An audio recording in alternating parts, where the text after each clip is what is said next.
Dami nun. Hindi namin alam kung magkakasya pa ito sa maleta. Sobrang dami na to. Sobrang dami. No? Sobrang dami. No?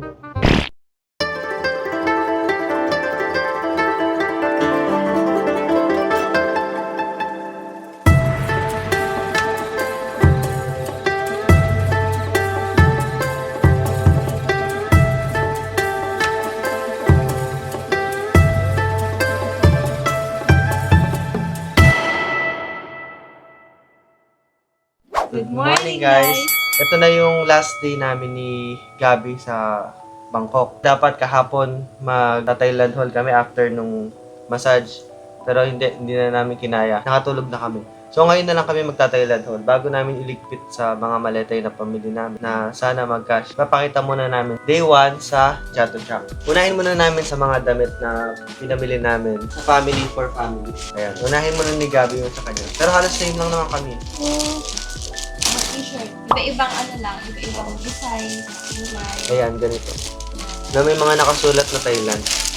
Tapos ang price na to per shirt nasa 250. Kapag bumili ka ng maramihan, magkakaroon ng discount. Lahat to nasa 1,700 pa. Ayan. Magaganda yung mga kulay niya. Ayan. Iba-iba lang ang Parang kulay. pastel color. Bukod pa dito yung binili ni Gabi, ginamit niya na pang OOTD. Nasa Instagram naman ni Gabi. Mga suot. So, yung mga suot niya. Pati nandun din yun sa TikTok niya. Ilalagay na lang namin dito sa baba yung social media namin. Next, yung mga ointment, saka inhaler. Poison. Mas naalala mo kung magkano to? 1, nasa 110. Oo, parang nasa ganun, 110. Pero doon pinakita naman namin sa vlog namin sa Chatuchak kung na-video ko May mga ka-office mate ako na nagpabili talaga ng inhaler. Ng akin na ganito. Ayan, 36 na inhaler. Dami. Okay, ilikod ko muna to. So, next naman, binili ni Gabi. Cream, papahit mo. Sa mga masasakit. Sa ano? Muscle. Oo. Mainit to. Ito mainit. Ito naman. Sa malamig. Malamig. Ayan. Sarap sa daw yung muscle. Oo. Pag May masakit masakit yung ang katawan. kasu-kasuan natin. Ayan, ito daw. Ito yung malamig sa feeling. Tapos ito yung mainit. Next, ito na yung mga inhaler na nakapack. Ito, ayan, may presyo siya. Nasa 190 yung isang pack na ganito. Tapos, per pack, 1 dozen. So, 36 din to. Tapos, next, yung mga ganito na, yung mga malalaking batch. Same lang din dito, pero malaki lang siya. Tapos, parang 40 pesos ata, isa nito. Ito yung kay Gabi, yung binili niya. Malaking version din na to. Tapos, ito yung version ng Green 7. Ito, medyo mahal to. Nasa 50 to. 50 baht. Ewan ko lang kung ano yung kung ano yung difference. Marami kasi ako napapanood na maganda din daw. Pero inhaler to hindi to yung ointment na pinapahid. Next, ointment. Yung 7 na massage balm.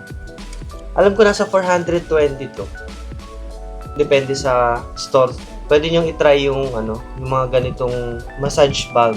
Ito kasi nung tinry ko, mararamdaman nyo yung lamig kung saan nyo pinahid. Tapos kapag tumatagal siya, yun, bumabango yung amoy. Naghahanap ako ng na to yung maliit lang. Yung maliit na version. Pero ang nakikita ko yung kulay green. Yung dark green yung bote niya. Sabi dun sa mga napapanood ko, mas maganda daw yung white. Tapos nung tinry ko nga dun, maganda. Kung magpupunta kayo sa Chatuchak, try nyo maghanap nung mas maliit na version nito. Kasi siguro mas mura yun. Next, ito yung pinakamahal na binili namin dun binili ko. Kasi ako lang magbabayad nito. Alam mo, sure. Binili ko dun sa Chatuchak. Na-i-vlog ko din naman to. Unboxing. In-unbox ko to. Binili ko na salamin sa 5th Avenue Eyewear. Yun siya. Yan, sinabi ko din dun yung price. Kinuwento ko din dun na munti ka na mag-libre to. Happy naman ako sa nakuha ko na specs. Maganda yung design. Tapos hindi siya mahigpit dito. Yan. Suotin ko naman. So yun lahat ng pinamili namin sa Chatuchak. Tip lang pala, kung kaya nyong ibaba yung presyo, kung kaya nyong tumawad kayo ng tumawad. Kung bibili kayo sa isang store, yung halos nandun na lahat nung bibili nyo para maramihan kayo bibili. Mas makakatawad kasi kayo kapag marami kayong bibilin dun sa store. Tapos isa pang tip, mas maganda kung magdadala kayo ng medida. Yung medida hindi naman ganun kabigat, di ba? Pero pwede nyo naman itup Although may ibang store naman na meron silang medida na pwede kayong magsukat, pero meron kasi iba na na wala silang medida. Tapos kung may magpapabili sa inyo ng damit, mas maganda kung sukatan nyo na. Actually, nakatulong siya sa amin para malaman yung mga sizes ng damit. So, tapos na kami sa mga pinamili namin sa Chatuchak. Next, yung day 1 pa din, kasi namili si Gabi sa Siam Paragon ng gentlewoman na bag, saka sandals. Sandals. Nagamit ko na yan. Ayaw mo dun Oo, nagamit niya. Saka pinili niya yun kasi naka-sale. Yes. Ito, nasa magkano to? 1,590 ba? Mas bala ko sanang mag-video kaso bawal pala mag-video dun sa loob. Pero nakuha naman ako mga ilan-ilan. Yung umpisa lang papasok. Yung umpisa lang ito pa.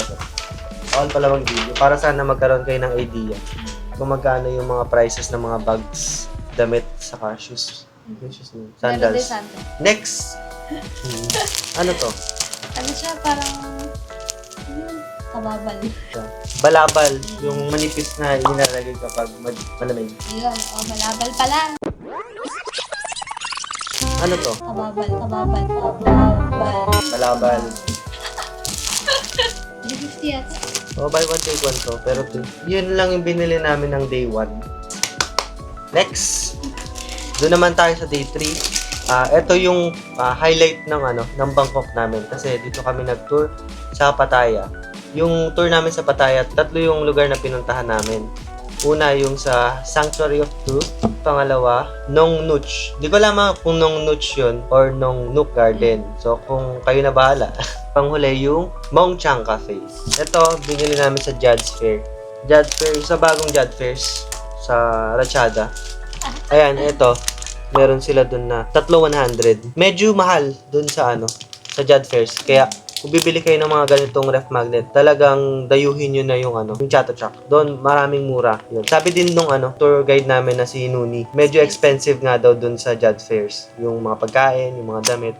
Kaya kung mamimili daw talaga kayo, it's either dun sa Prato na Market or para sa amin dun sa Chatuchak. Tapos bag, ito cute to. Kasi para siyang yung bag ng paper bag kapag bumibili sa Starbucks. Ito siya. Ano daw yan? Waterproof. Cute. Para siyang papel talaga, yung paper bag kapag nagte-take out ka sa sa Starbucks. So, ito yung likod niya. Yan. Starbucks. Ano siya? Nasa 250. 250 siya. Souvenir na lang din. Saka wala kang makikitang ganito sa Oo. Ito yung binili namin sa Big C. Papakita na lang namin isa-isa. Hindi na namin papakita lahat. O kasi sobrang dami. Ito, papakita ko. Yan Yan siya lahat. Sobrang dami. So, papakita na lang namin isa-isa. Una muna, yung pinunta talaga namin doon sa Big C. Ito. Yung Milo Nuggets. Yung price na to, nandun din sa vlog. Pero ito ata nasa 120. Huwag na pala, tingnan nyo na lang sa vlog. Baka mali-mali binibigay namin ng price. Yan. Ito, bumili din kami ng parang tomato flavored crackers. Uishi siguro. So, yung mga fish skin. Ibang flavor. Iba-ibang flavor. Ayan. Tapos, yung mga dried fruits. Ayan siya. Ito, mangosteen. Ito, yung mango sticky rice na dried. So, ngayon lang kami nakita na to. Meron palang ganito. Fish skin ulit. Bundle. 6 na piraso. Dried ulit na dragon fruit. Cashew. Pistachio. Ito, Unsalted. unsalted to lahat. Salmon skin. Tapos, mga bento. Meron ding mga pad thai. Ito, cooking set talaga siya. Bumili din ako nung sauce. Yung sauce lang. Alam ko, may nakita din kasi akong rice rice noodles dun sa Philippines. Kasi parang rice noodles din yung yung ginagamit dun sa pad thai. Or kapag wala akong nakita, des spaghetti noodles ko ilalagay. Ayan. Coffee. Coffee candy. Kaiba kasi siya kaya ano ko. Oo, yun mga kaiba yung mga kinukuha namin. At ito, pabili lang. 20 pieces yung laman na to. 20 pack. Mango sticky rice na buy one take one. Candy ulit. Nuts, mga nuts. Ito, mga Thai milk tea. Thai tea pala. Thai tea. Kayo na maglalagay ng ng milk. Lychee na candy. Ito isa. Ito din. Thai tea na mix. KitKat. Matcha. UP na truffle. Truffle mayo and cheddar. Next, yung sa 7-Eleven naman. Dami namin binili. Hindi namin alam kung magkakasya ba ito sa maleta. Ayan, noodles.